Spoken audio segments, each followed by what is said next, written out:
Assalamualaikum warahmatullahi wabarakatuh.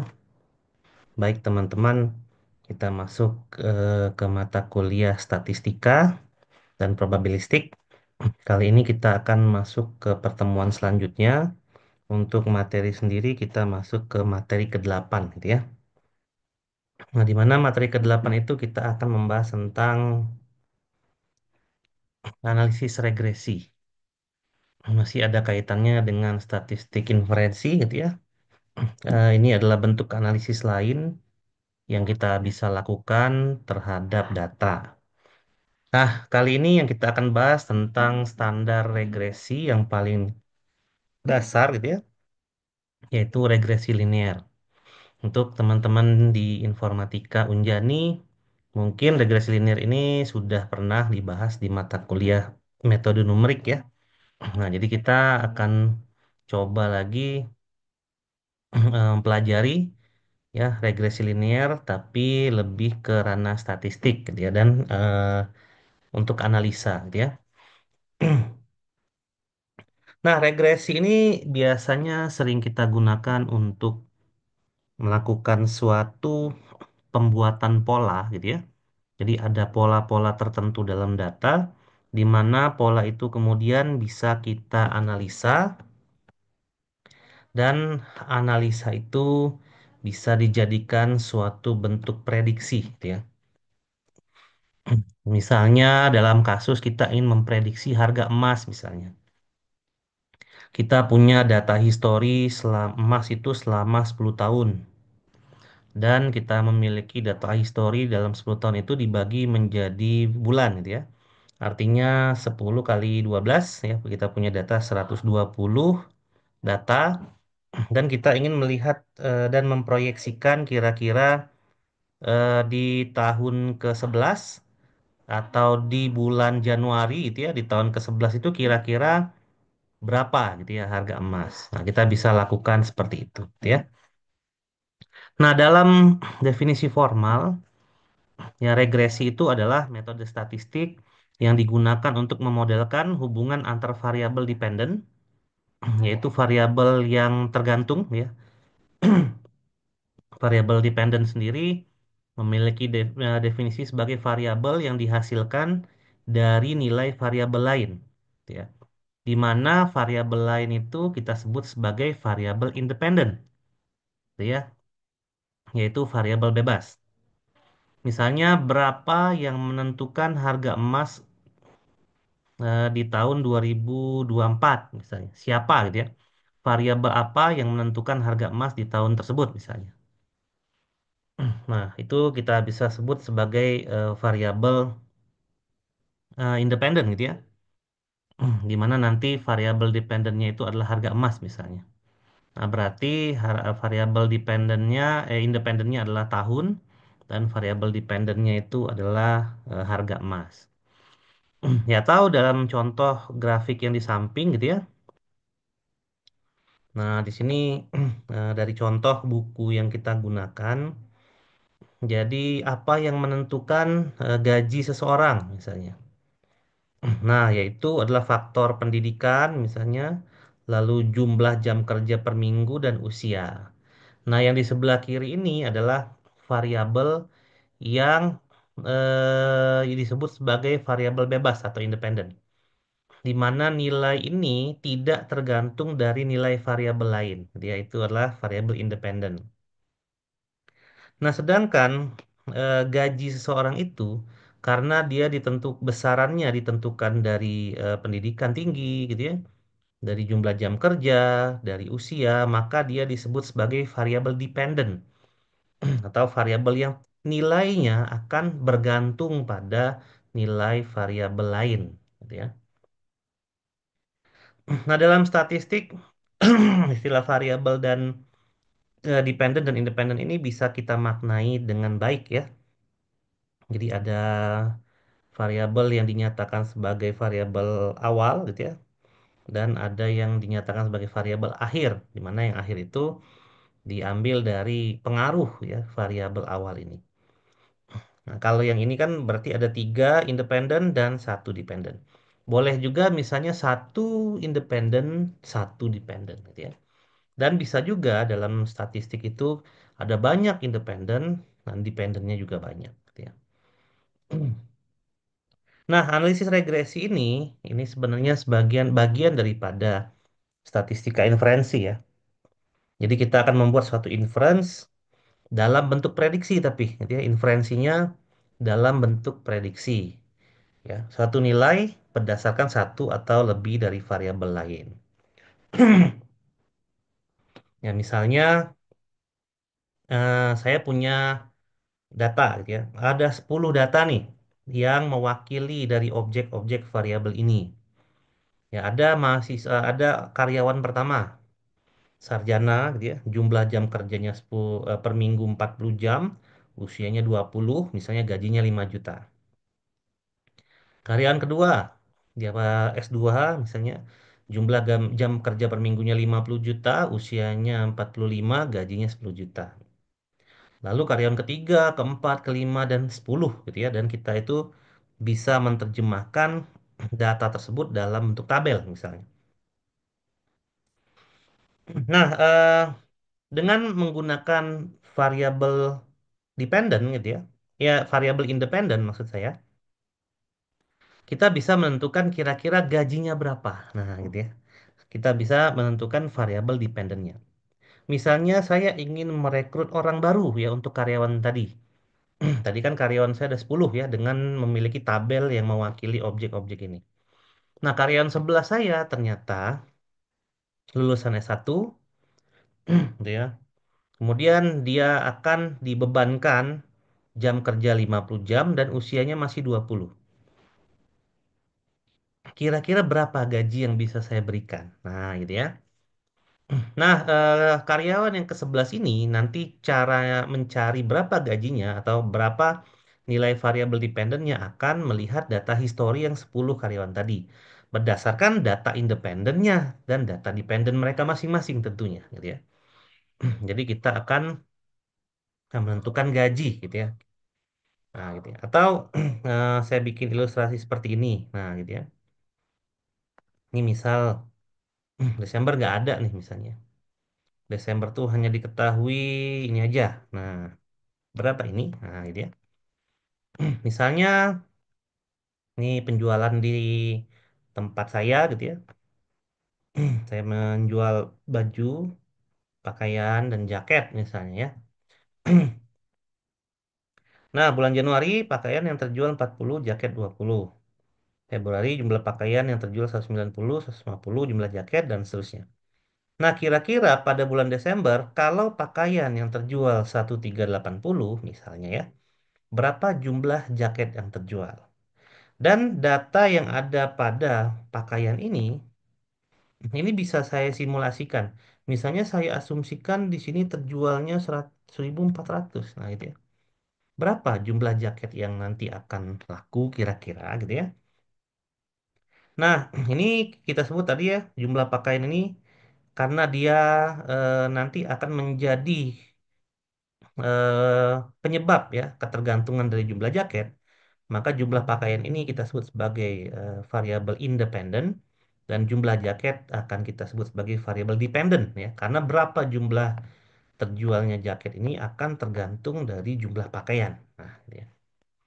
Nah, inferensi di sini yaitu tadi ya. Jadi berapa di Desember ini kita bisa mengira-ngira seandainya jumlah pakaian yang laku 1.400, jumlah jaket itu kira-kira berapa sih gitu ya yang laku. Nah, gitu ya. Nah, jadi ini mirip dengan contoh yang saya jelaskan tadi ya di bagian sini. Oke, jadi eh, ada beberapa di sini tujuan dari analisis regresi. Kita tadi barusan sudah mention ya salah satu tujuannya. Nah, yang pertama itu kalau kita pecah tujuan dari analisis regresi, yang pertama kita akan melihat apakah ada variabel yang berpengaruh gitu ya dengan variabel yang lain. Ya, itu adalah tujuan analisis regresi. Ya, sebenarnya kalau kita lihat dari contoh tadi, apakah benar gitu ya, jumlah pakaian tadi mempengaruhi jumlah jaket, nah gitu ya. Karena itu tadi kan masih asumsi saja. ya. Tapi apakah benar gitu ya? Nah, kita jawab dulu. Kalau memang benar, kita bisa prediksi gitu ya. Tapi memang kalau memang dia tidak berpengaruh, ya kita nggak bisa memprediksi. Karena ternyata variabel dependen, yaitu jumlah jaket tadi, tidak sesuai dengan independen yang kita definisikan, yaitu jumlah baju. Ternyata kenapa jumlah jaket yang terjual itu adalah sekian buah gitu ya di bulan tersebut, ternyata memang tidak dipengaruhi dengan jumlah pakaian. Nah, contohnya gitu ya. Nah, tapi sebelum menyimpulkan itu ya kita harus lakukan analisis regresi terlebih dahulu. Jadi kita ingin melihat pengaruh ya suatu variabel bisa satu, bisa dua. Kalau contoh yang ini kan berarti pengaruh tiga variabel ini ya. Independen ini termasuk ke dependen ini. Kalau yang contoh di Excel tadi barusan, apakah satu variabel independen akan mempengaruhi gitu ya nilai daripada variabel dependen tersebut. Nah, misalnya lagi di sini ada contoh apa yang mempengaruhi kemampuan anak dalam berkonsentrasi gitu ya. Nah, kita bisa lakukan analisis dulu gitu ya. Kalau misalnya kita mendapatkan suatu variabel gitu ya banyak tentang konsentrasi anak misalnya. Ada misalnya skor kemampuan akademisnya gitu ya. Berapa lama dia membaca dalam sehari, lalu berapa banyak kegiatan yang dilakukan dalam waktu satu hari dan seterusnya. Nah, dari banyaknya variabel itu kita bisa cari kesimpulannya ya. Kira-kira yang mana variabel yang berpengaruh terhadap kemampuan anak dalam berkonsentrasi. Lalu contoh yang kedua, misalnya untuk menjawab tujuan yang pertama ini, apakah tingkat pendidikan orang tua dan tempat tinggal mempengaruhi tingkat pendidikan anak di masa depan? Nah, kalau kita diberikan hal yang seperti nomor dua, ya kalau pertanyaannya adalah apakah tingkat pendidikan orang tua dan tempat tinggal, maka pendidikan orang tua dan tempat tinggal ini adalah variabel independen, gitu ya. Mempengaruhi tingkat pendidikan anak, berarti tingkat pendidikan anak itu adalah variabel dependen, gitu ya. Karena yang ingin kita lakukan analisa adalah dependen ini ya, tingkat pendidikan anak. Apakah benar dipengaruhi oleh tingkat pendidikan orang tua dan tempat tinggal? Hmm. Nah, lalu tujuan yang kedua tadi juga kita udah mention dengan sangat jelas ya, untuk memprediksi ya nilai dari suatu variabel berdasarkan satu atau lebih variabel yang lain. Berarti kita ingin mencoba memprediksi nilai variabel dependen gitu ya dari nilai variabel independen satu atau lebih gitu ya. Nah, contoh di sini berapa lama seorang pasien akan dirawat di rumah sakit. Nah, kita akan memprediksi berapa lama seorang pasien itu biasanya di rumah sakit. Berarti kita akan memiliki pasien A, jumlah dirawat di rumah sakitnya berapa, pasien B berapa. Nah, nanti pasien X gimana? Nah, gitu ya kita lihat dari histori. Oh, ternyata rata-rata apa seorang pasien di rumah sakit itu adalah sekian hari misalnya, gitu ya. Lalu ada produk yang kemungkinan akan dibeli seseorang di toko online. Nah, ini juga kita bisa lakukan analisis regresi, gitu ya.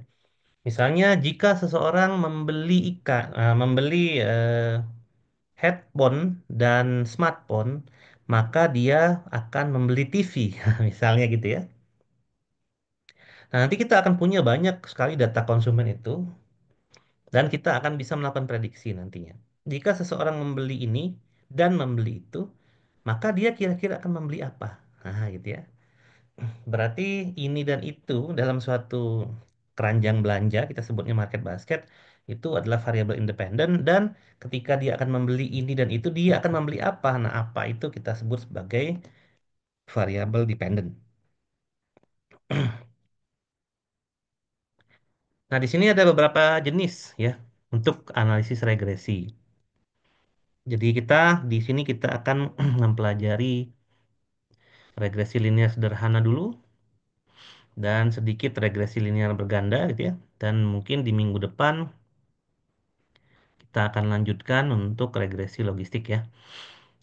Nah, Regresi linear sederhana itu kalau misalnya kita hanya menggunakan satu variabel ya untuk melakukan prediksi. Ya, misalnya tadi kita akan melakukan prediksi harga emas gitu ya. Yang kita miliki itu cuma harga emas saja dan tahun.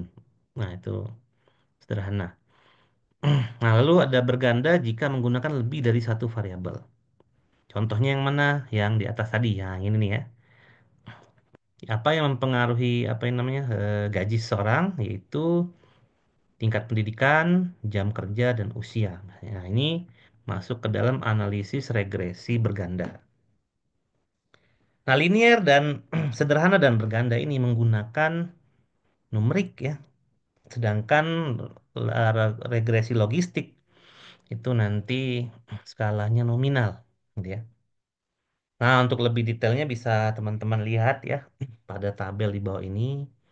Kalau linear regression itu biasanya variabel independennya itu satu. Kalau multiple linear atau berganda itu banyak ya. Kalau logistic regression itu juga banyak. Ya, jumlah independen variabelnya. Lalu skala yang dipakai itu metrik. Ya, metrik itu numerik berarti. Numerik itu berarti bisa bilangan bulat, ya, discrete atau continue. Ya, sedangkan logistic regression itu untuk skala kategori ya. Ini bisa nominal dan ordinal. Ini masih ingat ya.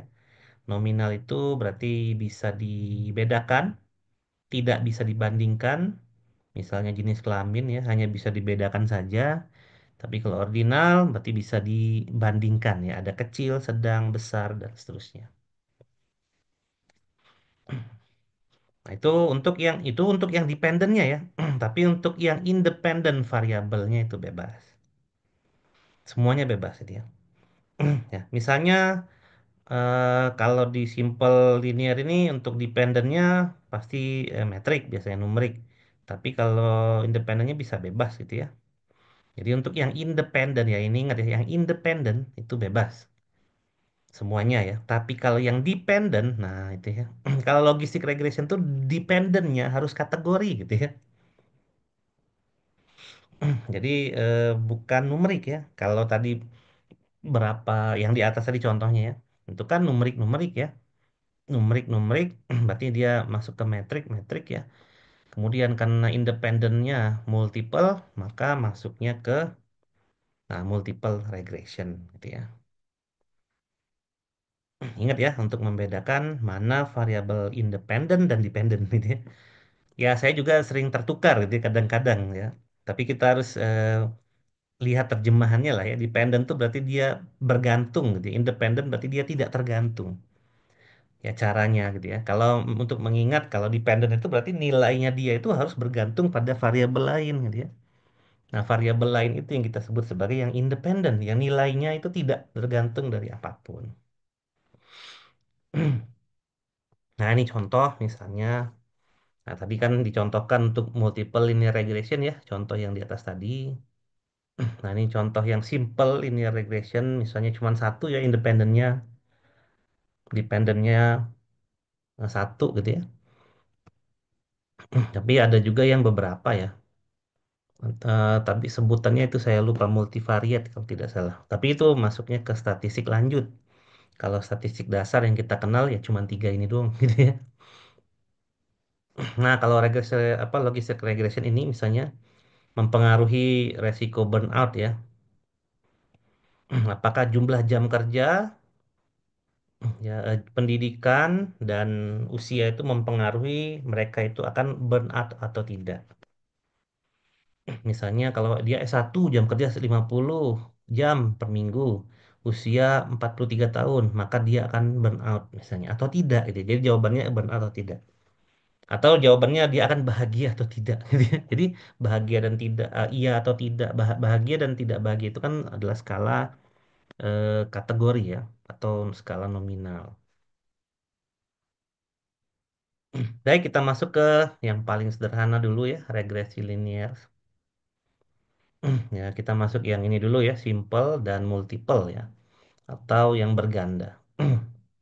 Nah, di sini kita akan membuat model yang menjelaskan hubungan antara suatu variabel dependen dan satu atau lebih ya variabel independen.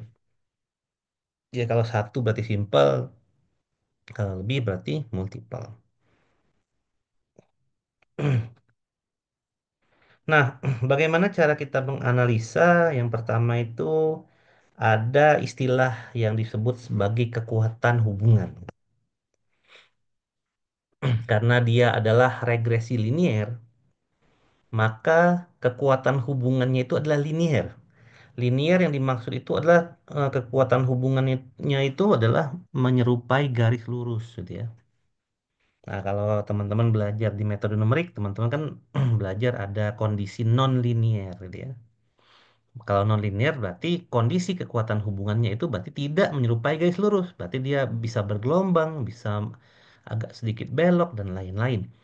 Tapi karena yang kita bahas ini adalah yang linear, maka kekuatan hubungan yang dimaksudkan itu adalah yang mengarah ke garis lurus ya.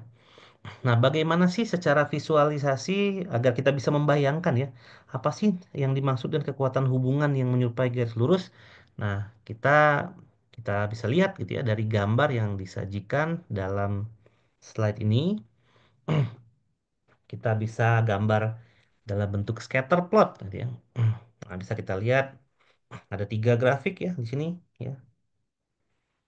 Nah, di sini relasi linearnya kalau yang sebelah kiri ini rendah, yang di tengah ini sedang, dan yang paling kanan ini adalah yang tinggi ya, relasi linearnya. Nah, semakin dekat data itu ke garis linier ya, yang dimaksud dengan kekuatan hubungan tadi ya, maka relasi linearnya akan semakin kuat. Bisa teman-teman lihat ya, bahwa data yang bulat-bulat ini ya, lalu kita bisa bentuk garis linearnya seret gitu ya. Nanti akan ada persamaannya tentu saja. Gitu. Nah, kita bisa lihat ya, banyak ya titik-titik yang berdekatan dengan garis tersebut dibandingkan dengan grafik yang ini ya, yang kedua atau grafik yang pertama ya. Kalau grafik yang pertama ini ya sangat jauh ya. Hanya ada mungkin di sini lihat satu data saja yang sama dengan garisnya atau yang menyentuh garis, data yang lain itu sangat jauh ya dari garis. Yang kedua juga ada beberapa mungkin yang hanya satu juga yang menyentuh garis tapi beberapa itu dia dekat dengan garis. Nah, kalau yang ketiga itu banyak yang menyentuh garis gitu ya. Nah, ini kalau kita bayangkan kekuatan hubungan itu apa sih? Nah, kita bisa bayangkan suatu data gitu ya dalam bentuk dua dimensi, anggap aja variabelnya dua gitu ya. Yang minimal yang satu dependen, satu independen lah gitu ya dua. Kalau dua independen, satu dependen ya bikin grafik tiga dimensi. Tapi kalau dimensinya udah banyak agak susah kita visualisasikan ya. Tapi kurang lebih ya kita bisa bayangkan gitu ya seperti ini. Nah, di sini harus diingat bahwa semakin kuat hubungannya, semakin akurat prediksi yang dihasilkan. Gitu ya. Nah, misalnya saya ingin memprediksi titik yang ada di sini, gitu ya. Nah, semakin kuat garis ini apa data yang bersinggungan atau yang berdekatan dengan garis linear ini, maka kita bisa tahu titik yang berikutnya itu ya kurang lebih akan ada di sekitar garis ini, nggak akan begitu jauh, gitu ya. Tapi coba kita lihat, kalau saya punya data seperti grafik yang pertama, ya, ada data selanjutnya di sini. Ini ya. Tiba-tiba kira-kira data ini ada di mana? Ya, kalau titik merah kursor yang saya gerakkan ini anggap aja data yang akan diprediksi gitu ya. Kira-kira titik ini mau saya taruh di mana nih? Di sini gitu ya. Apakah di sini? Apakah pas penyentuh garis? Apakah di sini? Nggak tahu juga gitu ya. Tapi kalau yang di sini linear relationship ya, titik merah kursor saya ini kurang lebih saya bisa kasih di sini. Nah, gitu ya. Atau saya kasih di atasnya dikit. Nah, gitu ya. Nah, artinya nanti makin akurat prediksi kita. Ya, walaupun nih kalau kita ngomongin akurat, berarti kita akan ngomongin error gitu ya. Jadi kalau akuratnya adalah 90%, berarti errornya adalah 10% gitu ya. Sehingga 100% memenuhi ya antara akurasi dan error. Oke, seperti itu ya. Nah, berarti di sini juga menunjukkan bahwa semakin besar proporsi varian ya dari variabel dependen, yang dapat dijelaskan oleh variabel independen. Jadi kalau misalnya semakin kuat, berarti semakin apa kuat ya antara variabel dependen dan independen yang ditunjukkan di sini, maka akan semakin besar juga variannya ya antara variabel dependen yang dapat dijelaskan oleh variabel dependen. Artinya nanti bisa dengan tepat gitu ya menunjukkan bahwa memang selisihnya itu adalah sekian gitu ya. Dan kita bisa hitung dengan akurasi yang sangat tinggi nantinya. Dan tentu saja dengan nilai error yang semakin kecil. Nah, dalam regresi linier, tentunya untuk melihat suatu garis gitu ya, linier seperti yang digambarkan dari diagram yang tadi, kita akan membentuk garis itu dari data tentunya. Kan garis ini kan nggak mungkin ke sini gitu ya, nggak mungkin ke sini ya, pasti dia akan ke sini. Kenapa? Karena kita akan mencari pola garis lurus, karena regresi linier ya, pola garis lurus yang didapatkan dari data. Nah, bagaimana cara kita mendapatkan pola itu? Maka kita memerlukan yang namanya formula persamaan garis. Ya, dimulai dari titik yang bisa acak ya untuk awal dan akhirnya. Karena garis ini nanti akan menyeberang over kuadran lah ya, sampai tak hingga. Dimanapun posisi garis gitu ya. Garis itu bisa ke sini, bisa ke sini, bisa ke sini, dan seterusnya. Nah, jadi karena kita materinya adalah regresi linear, maka tugas kita dalam menentukan kekuatan hubungan tadi, kita harus membuat garis liniernya terlebih dahulu. Gitu ya. Nah, berikut adalah persamaannya. Jadi kalau Y itu adalah dependent variabelnya. Kalau dari contoh yang ini misalnya Y itu adalah penghasilan gitu ya. Lalu B itu adalah slope. Ya, X itu adalah independent variable. Kalau X-nya satu berarti dia X aja. Kalau X-nya 2 berarti ada X1 dan X2. Maka persamaan ini akan dipanjangin gitu ya. Dan A itu adalah Y intercept gitu ya. Nah, itu ya. Apa itu? Seperti ini penjelasannya ya. eh A itu intercept adalah titik potong dengan sumbu Y. Jadi ada titik potongnya nanti dengan sumbu Y. Lalu B itu adalah kemiringannya ya. Slope itu jadi garisnya kan bisa acak tadi ya. Bisa tegak lurus, bisa horizontal, vertikal dan seterusnya. Nah, kira-kira nanti kemiringan garis ini tuh gimana gitu ya. Nah, itu adalah slope. Kalau Y ini AA ini adalah intercept ya. Titik potongnya dengan sumbu Y. Jadi kalau misalnya kita lihat tadi, nah ini kan miringnya kurang lebih 45 derajat gitu ya. Dan dia akan memotong dengan Y gitu ya di sini tepat di 0,0 ya. 0,0. Nah, bisa jadi kalau garisnya ke sini set, nah berarti slope-nya kemiringannya berapa? Lalu berapa eh, pepotongannya dengan sumbu Y gitu ya. Kalau X itu adalah nilai ininya ya, nilai dari sumbu X. Ya, dia adalah estimasi nilai. Kalau Y adalah estimasi nilai, kalau X itu adalah independent variable ya. Y adalah dependent variable. Nah, tadi kan di-mention bahwa semakin kuat ya hubungan antara variabel dependent dan independen, maka semakin akurat juga prediksi yang akan dilakukan. Tapi prediksi yang dilakukan tadi kan ada errornya, gitu ya. Nah, error yang dimaksudkan itu adalah kumulasi error yang ditunjukkan dari garis linier terhadap nilai dari eh, titiknya, gitu ya. Nah, kalau kita lihat di sini, ya Y itu adalah true value. Ya, Y yang ada bar di atas itu adalah estimated value. Jadi garis ini sebenarnya kan dihasilkan dari titik-titik juga ya. Titik-titik gitu ya. Jadi garis ini adalah titik-titik sebenarnya di mana kita bisa memprediksi. Berarti kalau misalnya garisnya di sini, data yang di sini tuh kira-kira yang mana ya? Kira-kira pasti akan tepat di garisnya di sini. Nah, gitu ya. Ini titik. Nah, ini yang merah ini ya.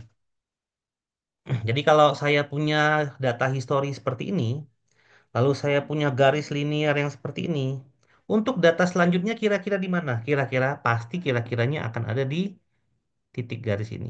Nah, gitu ya. Kalau kita menggunakan persamaan garis lurus tadi, gitu ya. Nah, maka kalau garis ini adalah estimated value, di mana garis ini sebenarnya adalah titik-titik, gitu ya. Maka ada yang dinamakan dengan nilai error, di mana nilai error itu didapatkan dari true value ya dikurangi dengan estimated value.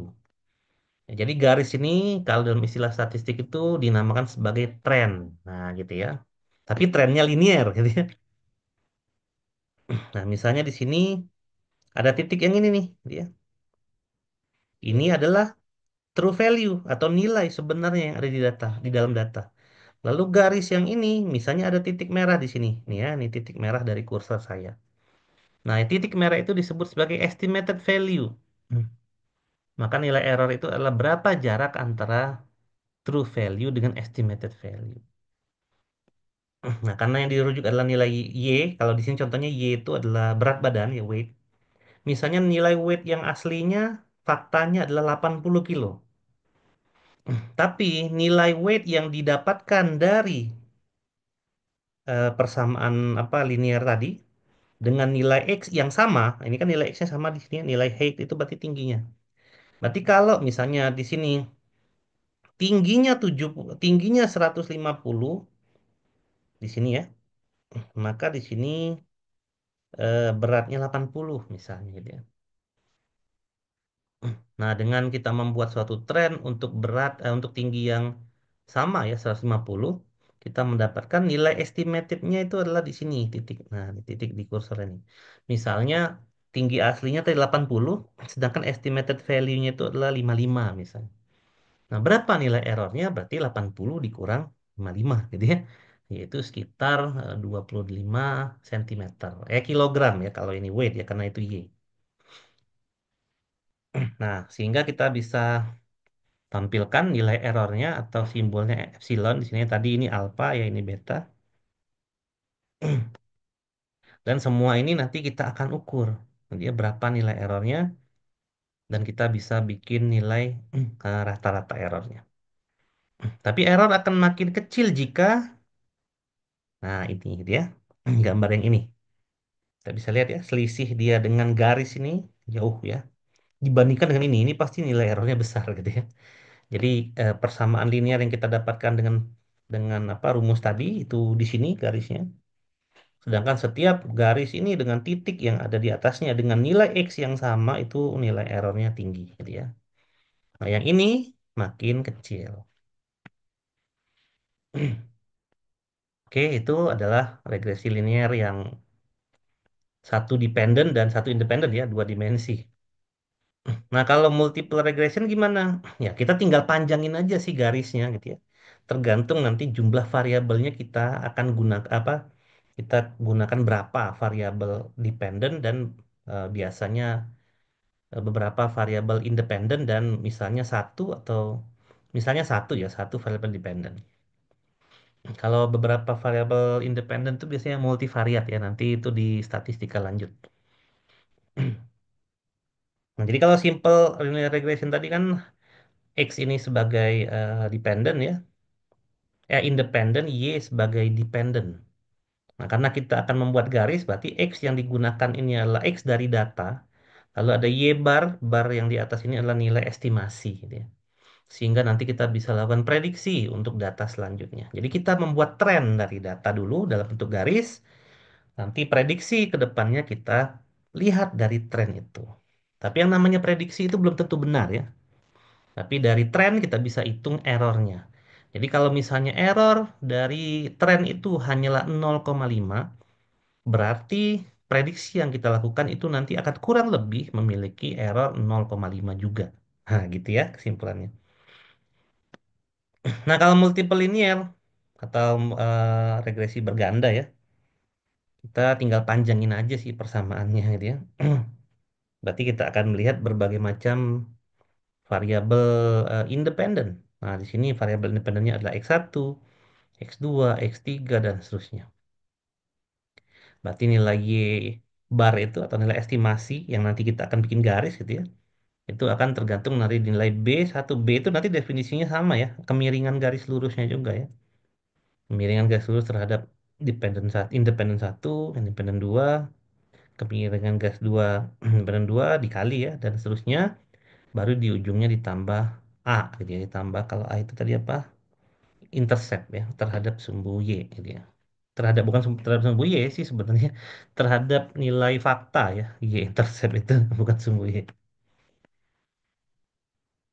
Nah, untuk dapat melakukan interpretasi dengan benar terhadap regresi linear, ada beberapa kondisi yang harus terpenuhi. Jadi memang kalau teman-teman bertanya, kalau kita terapkan dalam data yang sebenarnya di dunia nyata, kira-kira bisa nggak Pak regresi linear? Bisa aja gitu ya.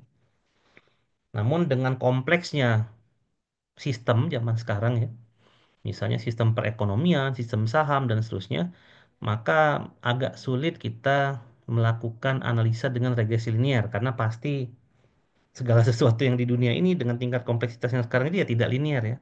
Pasti kita akan menggunakan beberapa teknik yang non linear. Tapi non linear pun dia lebih kompleks. Makanya biasanya kita membutuhkan keilmuan lain gitu ya untuk menganalisa data yang sebenarnya. Ya, tapi memang dasarnya itu adalah regresi linear ini.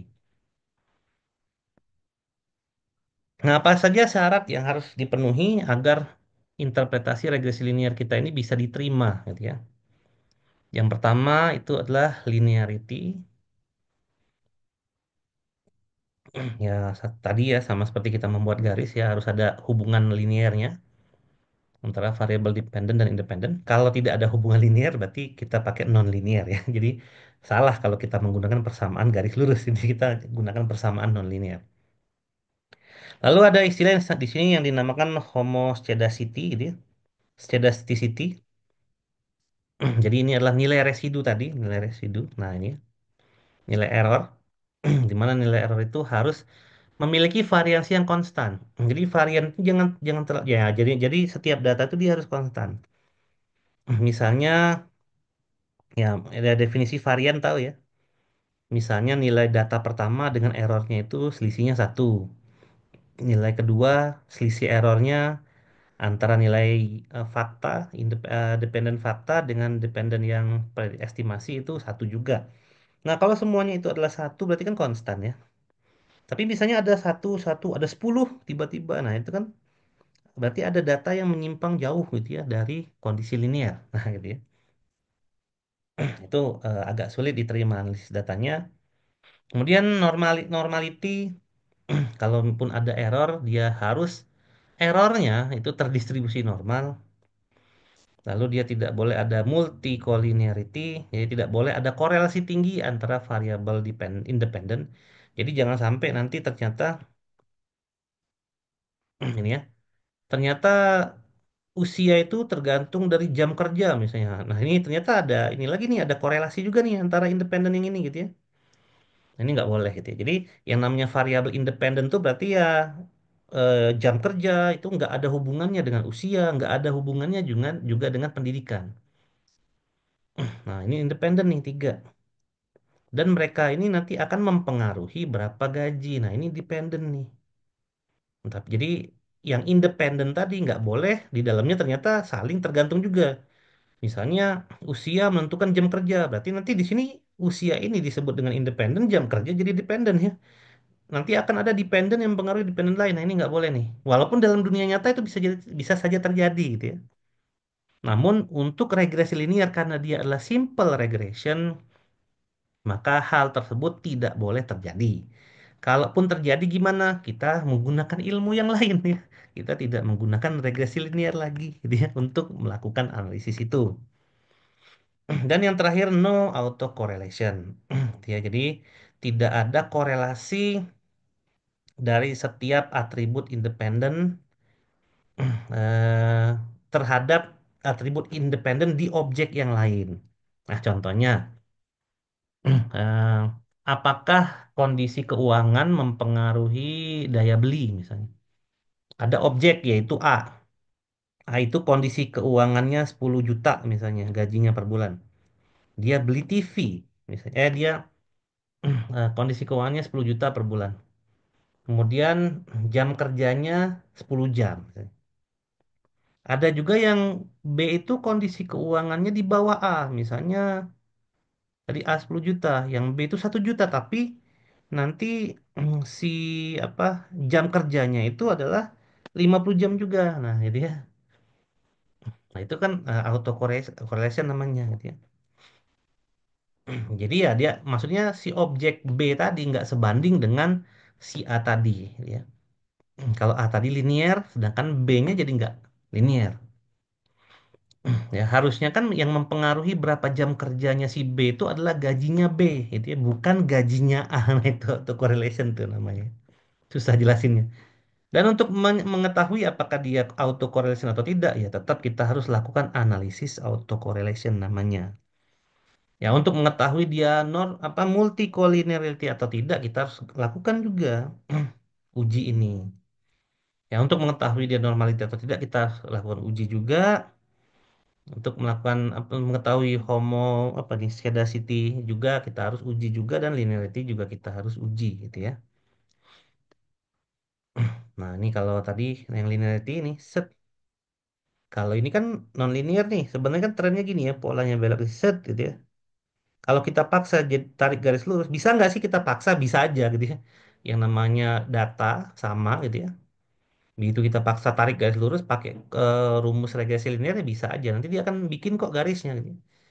Tapi kan tidak sesuai dengan trennya. Trennya itu kan harusnya gini. Nah, dia. Nah, kalau trennya seperti ini linearity, maka yang ini bisa kita lakukan analisis linear, sedangkan yang ini harusnya dianalisis non linear ya. Jangan kita paksakan ke analisis linear. Nah, ini yang homoscedasticity apa TCT ini nilai error ya. Nah, kalau nilai error itu harusnya konstan ya, variannya tadi ya konstan. Jadi misalnya ini adalah nilai garis set gitu ya. Kemudian nilai linearnya, ini datanya nih. Ini data errornya. Maka error itu sebarannya harus konstan. Nah, kalau ini sebarannya nggak konstan ya. Makin di sini makin gede dia. Nah, ini adalah disebutnya heterosedaticity. Sedaticity. Nah, kalau misalnya yang ini kan ini errornya konstan ya. Nggak begitu jauh lah. Kalaupun ditarik garis untuk error itu variannya sekitar sini ya. Set garis ini. Lalu yang di bawah juga kalau bisa lihat di sini set garis yang ini gitu ya. Nah, kalau ini kan nyebar nih. Ini ada yang ke sini gitu ya. Ini ada yang ke sini gitu ya. Ini ada yang ke sini gitu ya. Nah, ini hetero dia. Biasanya hetero itu memang non linear ya. Kalau yang linear tuh dia homoscedasticity biasanya. Lalu yang normality tadi bahwa errornya itu harus terdistribusi normal. Cara grafik ya set. Nah, gitu ya. Jadi nilai errornya ini grafiknya nih set.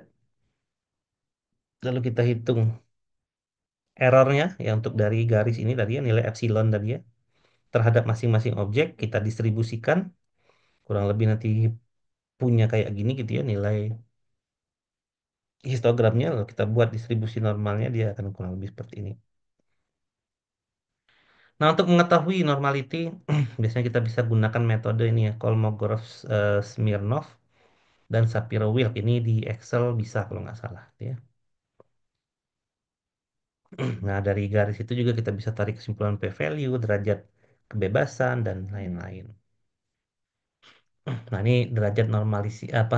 Derajat normalitinya ya. Jadi kalau dengan apa Kolmogorov Smirnov jika nilai P lebih besar dari 0,05 berarti tidak ada penyimpangan data. Ya ini berarti tidak ada penyimpanan data. Dan kalau dia lebih dari itu maka dia disebut sebagai normal ya, terdistribusi normal. Nah, kalau ini multicollinearity. Ini berarti ada yang tadi ya. masing-masing independen tuh ternyata ada relasi gitu ya antara satu dengan yang lainnya. Sehingga kalau tadi ada nilai X, ternyata X ini dia punya relasi juga dengan X2, X2 punya relasi juga dengan X1 dan X seterusnya, X ke K juga sama. Nah, ini nggak boleh nih. Ya, makanya tadi nilai multicollinearity itu harus nggak ada gitu ya. Jadi memang independen dia berperilaku sebagai independen dan dependen dia berlaku sebagai dependen. Nah, ini kalau autokorelasi, jadi dalam analisis regresi tadi tidak ada autokorelasi yang seperti saya contohkan tadi ya. Nah, atau ini contoh lainnya ya, ada data ekonomi seperti inflasi atau suku bunga, di mana nilai suatu periode mempengaruhi oleh nilai di periode sebelumnya. Ini nilai autokorelasi nih. Atau data cuaca seperti suhu harian, di mana suhu hari ini mungkin terkait dengan suhu hari sebelumnya. Berarti itu terkaitan antara variabel independen ya, independen oleh suatu objek. Ya, seperti tadi saya contohkan ya, jangan sampai si A tadi jam kerjanya itu ternyata dipengaruhi oleh jam kerjanya si A yang sebelumnya, gitu ya. Nah, itu namanya autocorrelation. Kita bisa mencari autocorrelation dengan rumus VIF ini ya, variance inflation factor. Ya, kita bisa lakukan juga dengan persamaan tolerance gitu ya. Di mana harus di warning kalau nilai T-nya kurang dari 0,1 berarti dia kemungkinan punya autocorrelation.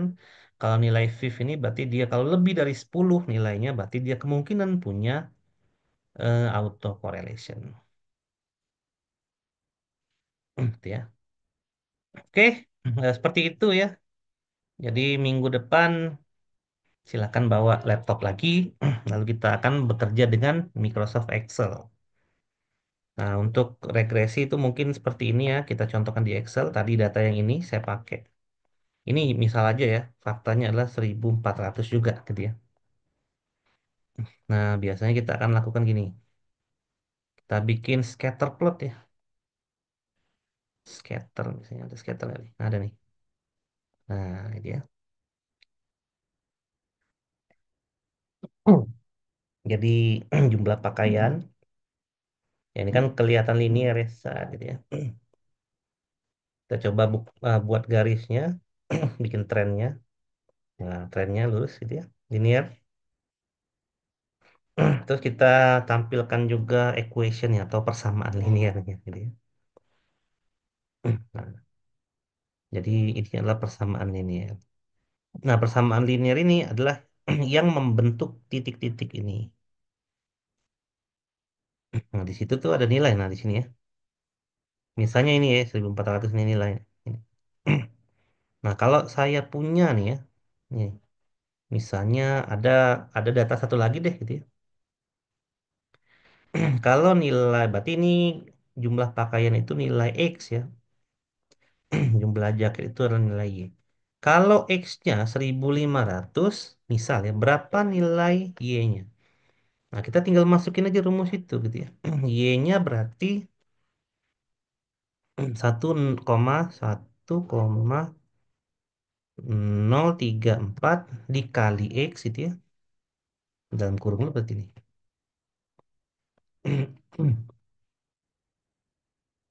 Ya, dikali X. Nah, gini ya. Lalu dikurang 45,847. Nah, berarti nilai Y-nya segini. Kalau ini saya ganti misalnya. 1440 berapa nilainya? Nah, nilainya segitu ya. Jadi ini adalah nilai estimasi Y kalau X-nya segini. Ini kalau X-nya segini gitu ya. Nah, sebenarnya masing-masing ini kita bisa bikin juga berapa nilai estimasinya gitu ya dengan menggunakan rumus yang sama. Kalau ini X, ini Y, ini nilai estimasi Y tadi Y bar tadi ya. Ya, maka dengan rumus yang sama, ya kita eksekusi aja gitu ya. Nah, gitu ya. Berarti bukan C2 nih. Ini B2 berarti ya. Nah,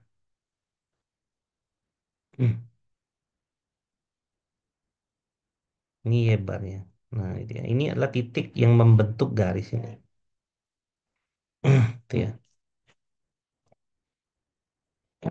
Oke, ya kurang lebih begitu ya. Ini salah satu analisanya aja kita mengecek apa ini namanya linearity gitu ya dengan membuat suatu garis linearnya gitu ya. Nah, nanti kita bisa hitung tadi errornya ya. Berarti di sini adalah epsilon atau error. Ya, epsilon tadi berarti sama dengan ini apa epsilon tadi lupa saya. Kita hitung nilai epsilon tadi mana epsilon?